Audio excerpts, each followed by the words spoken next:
over to our speaker, who is Mauter, who is the Timber Sales Director, did I get that right?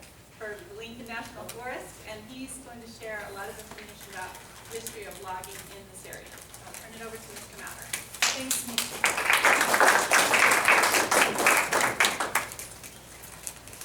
Thank you for inviting me here. I don't give a lot of talks to Ruidoso, so I'm always like it when I get invited. I did one with the Lions Club a couple of weeks ago, or a month, something like that. Anyway, I'm going to tell you a little bit about myself. This is actually my 40th year with the Forest Service here on the Lincoln. I think they try to keep booting me out. Louder? What year was it?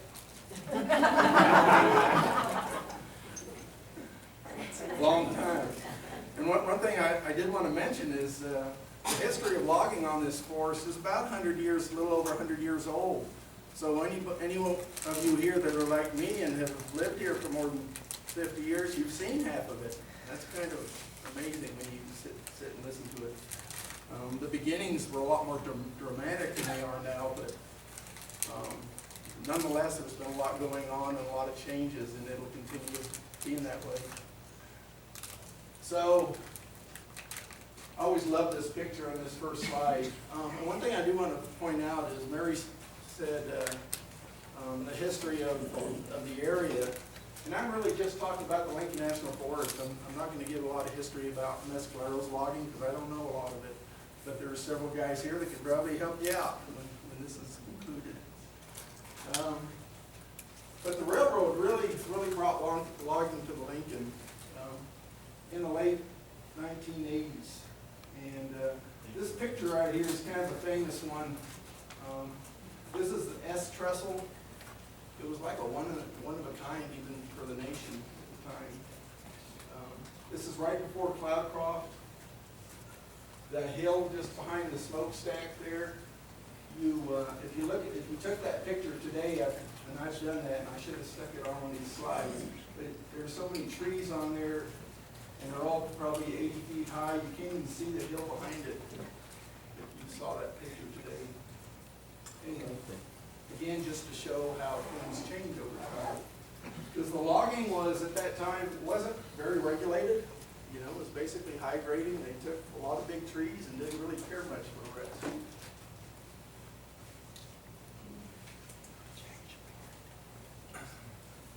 So anyway, so again, the railroad pretty much brought the logging to Lincoln. The Age of Steam Logging Railroad, you know, really industrialized how we logged over about 40 years. And it was, of course, transformed from primarily a frontier farming ranching to a timber-driven capital investment type industry. And by 1898, the demand for ties by the El Paso and Northeastern Railroads made logging economically feasible in the Sacramento Mountains. And by 1899, the Alamogordo Lumber Company was built to mill the bread and butter, all those big trees we had on the mountain at that time. And loggers came from across the country setting up camps built by whatever was available to feed that hungry demand. The Lincoln National Forest Reserve was established in 1902. 2 years after that, the rails reached Cloudcroft. Can you imagine that feat even today, building that much line? There was a lot of cases where they were building a mile of railroad a day. Now, it wasn't very good railroad, but it was good enough to do what they were trying to do. In fact, there was multiple wrecks during that period. Some of these pictures you're looking at here are before and after pictures. Both of these were taken in an area on the Sacramento district called Water Canyon. It still has a lot of evidence of some of the old remains of the cabins and, of course, the railroad grades.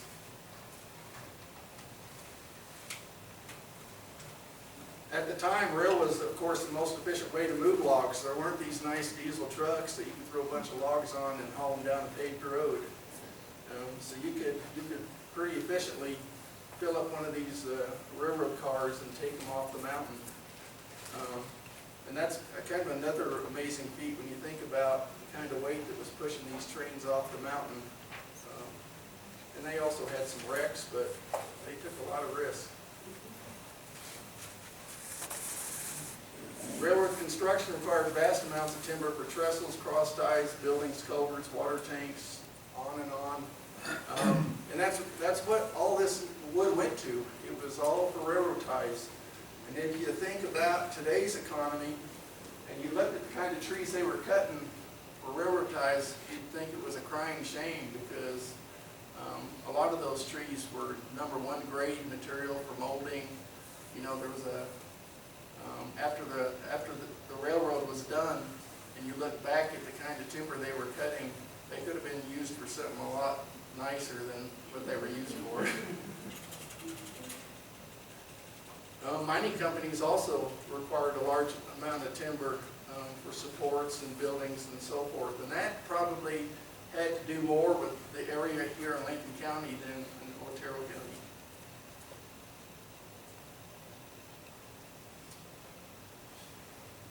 So imagine your great-great-grandparents looking westward, dreaming of the mountains filled with trees, anxious to start a new life. Those are the hopes and dreams of settlers moving into southern New Mexico during the late 1800s. The people that settled the mountains were a hardy group that endured cold, hard winters because they chose to live in the cool green mountain in the summertime, right? And they just loved the smell of the wood. There are several people in this room today that can relate to that. These folks were an independent lot that weren't afraid of working hard and getting dirty, smelling the fresh pine resin of newly felled timbers, an aroma that beckons loggers to the woods day in and day out. The character of the men and women that call the forest their office hasn't changed since the profession began. Unfortunately, I spend way too many days in the office. In fact, I have to thank Sharon for grabbing me from time to time and taking me out there where I need to be. Small sawmills sprang up across the Sacramento Mountains to supply the influx of settlers with rough lumber to build homes, barns, and outbuildings. And that's mostly the only reason the small mills did pop up. The large ones, all they were looking at was the railroad ties. But it quickly became evident that, you know, that there were still homes to be built for these logging camps and so forth. So there was a few people that decided, well, we're gonna have our own little mills. Now, there's been times over the years where that competition is brutal for these little guys to get a little saw timber. And I'll talk about that a little bit more as our history gets closer to today. But those guys were real scrappers to get what they could. But they probably did a better job of turning that material into something of value than what some of the bigger mills were doing, especially back then. And again, just talking about the railroad ties.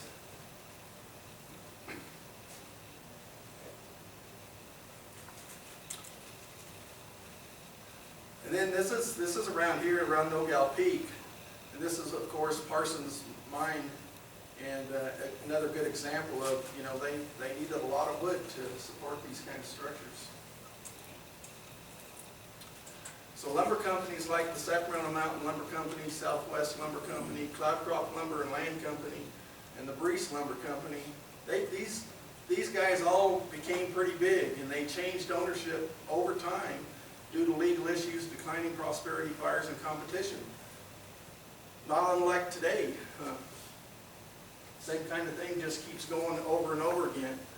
In fact, when I look at some of the history with White Sands Forest Products, and it goes all the way back to that Alamogordo Lumber Company, it was pretty common for that mill to shut down every 10 years.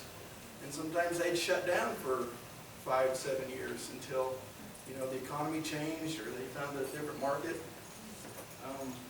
It's a very challenging business to be in.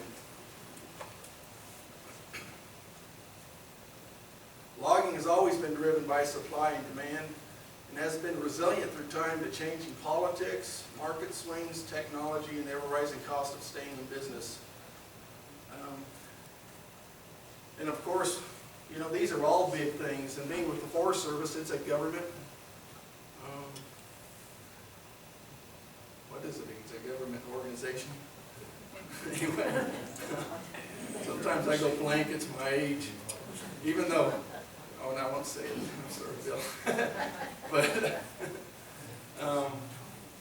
what I've seen through my career is that that pendulum doesn't ever stop, and from the politics. See, it's either swinging in a direction where, you know, if you're somebody in the woods and you want to see this kind of business sustained, you see it swinging in a direction where you know it can't be sustained. You know, it's cutting too much. And then it'll go the other direction, and it almost comes to a dead stop. And I actually feel pretty good that today that pendulum's pretty much in the middle, and it's at the right place. And it's kind of a shame because it's at a time when the economics of it's so poor.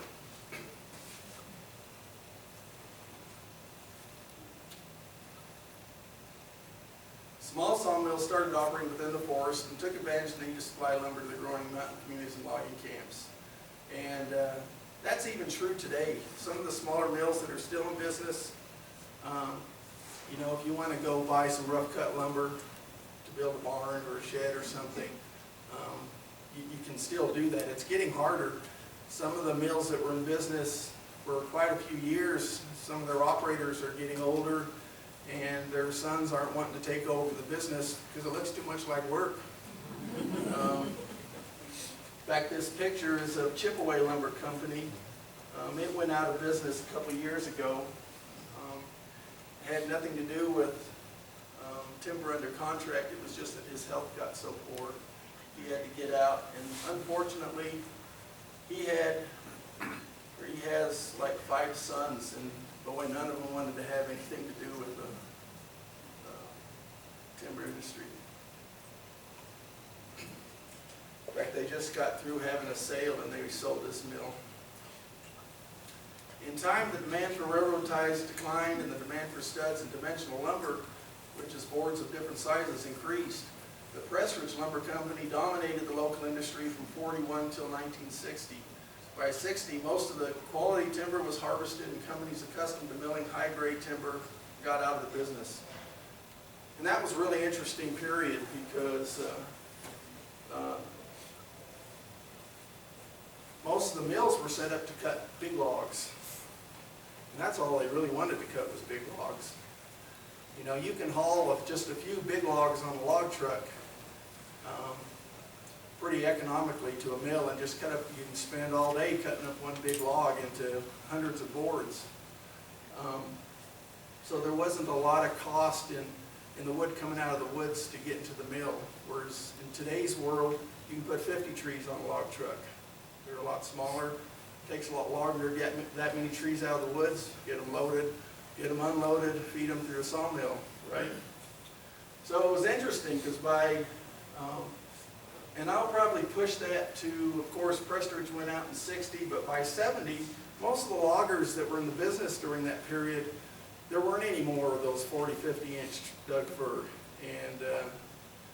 And they said logging was done on the Lincoln National Forest. All the big trees were gone. They just basically closed up shop and quit. So it was that period when White Sands Forest Products opened up.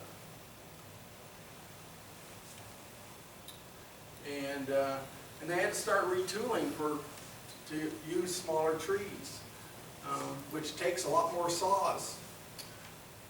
When White Sands Forest Products went into production, they basically were a stud mill, mostly 2x4s. They did 2x6s also.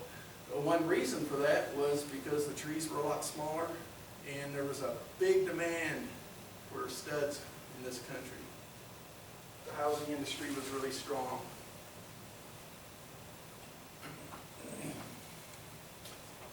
So that was in 1971, and of course the market flourished for quite a long time when you look at this, right?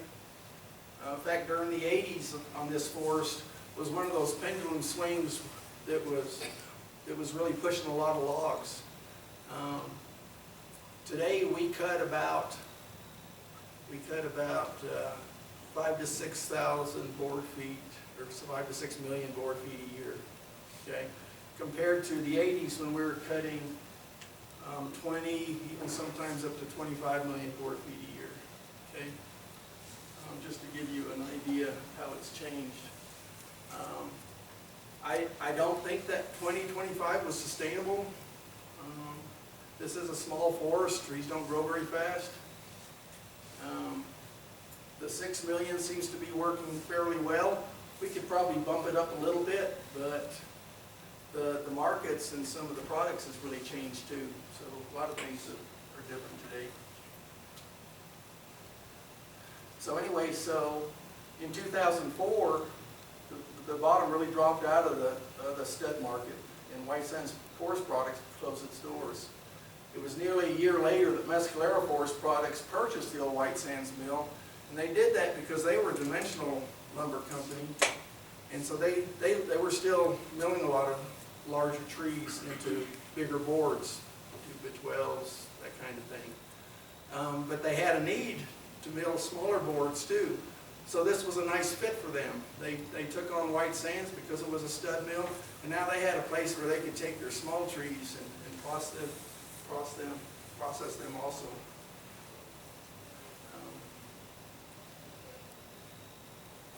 In the fall of 2006, Mescalero Forest Products closed the old White Sands mill. In the fall of 2007, Mescalero Forest Products closed down to a further declining housing market and increased cheaper imports. Have anybody heard of NAFTA? Now I'm probably pulling out opinion here. But my opinion is NAFTA didn't do the logging business in the United States any favors. Canadian wood products can be shipped over here very cheaply. A lot of the Canadian lumber companies are subsidized by the government. I remember the mill in Sholo in Arizona. Right before they went out of business, of course, there was an awful lot of wood coming off of Mescalero that was going over there. And when they quit taking saw logs, they were still taking material for paper products and cardboard and that kind of thing. But the owner over there said he could rail in lumber from Canada and sell it cheaper than he could log the forest right next to them.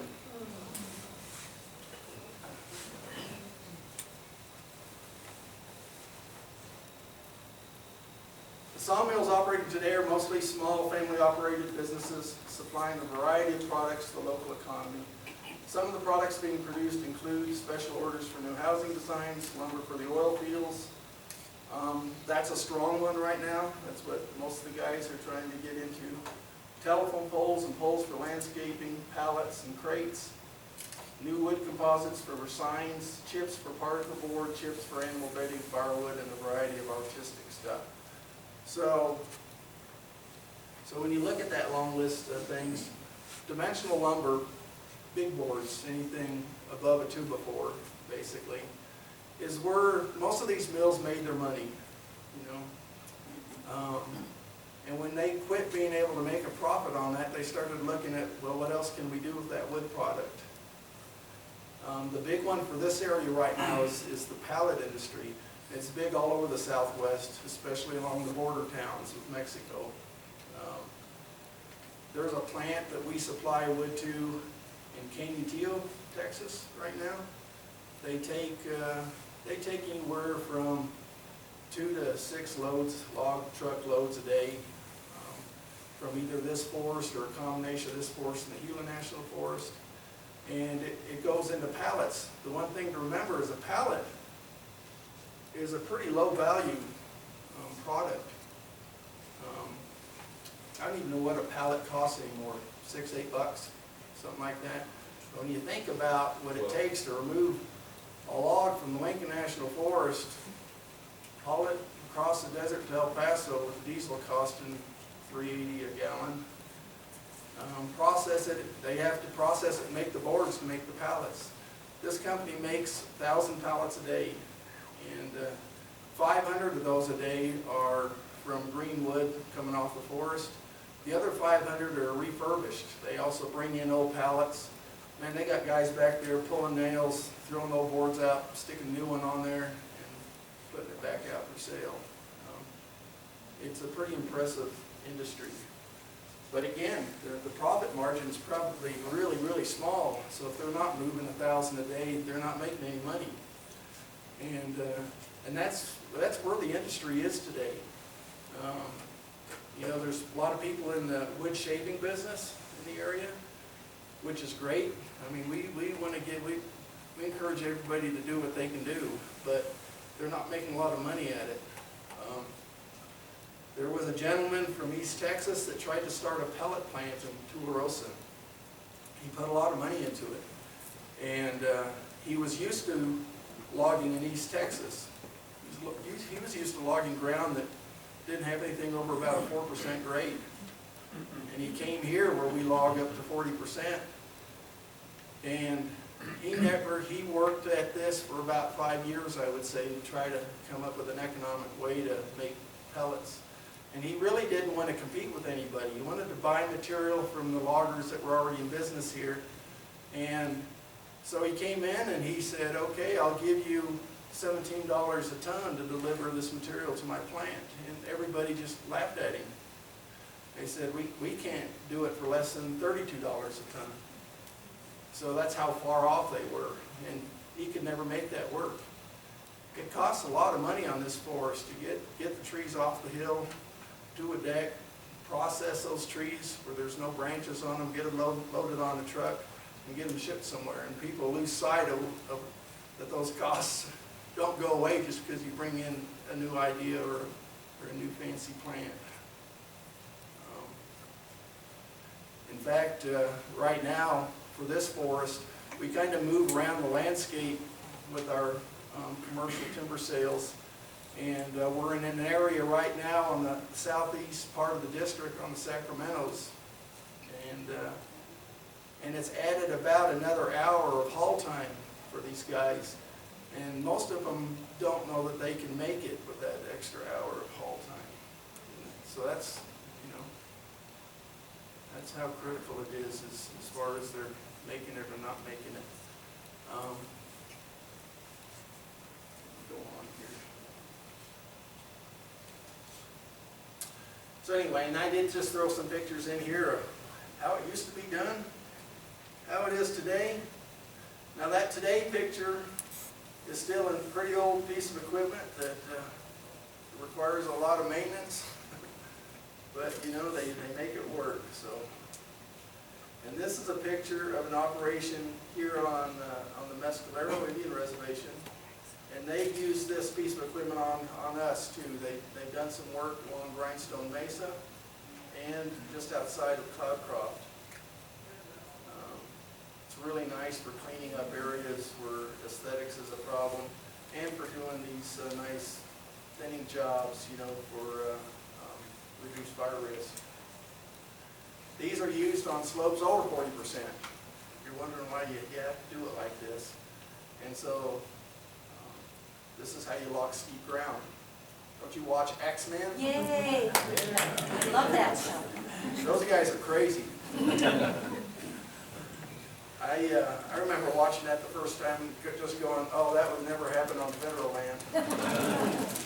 Just because they're so dangerous the way those guys operate. I think most of it's for show. There's that pellet plant.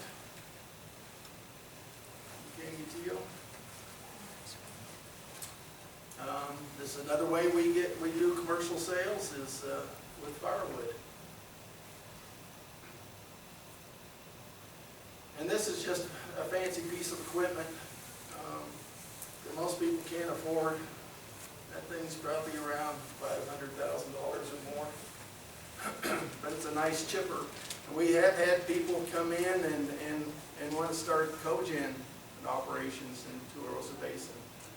And I wish they could make that work, but again, they're finding that the delivery of material is tough. Nobody's been able to figure that one out yet.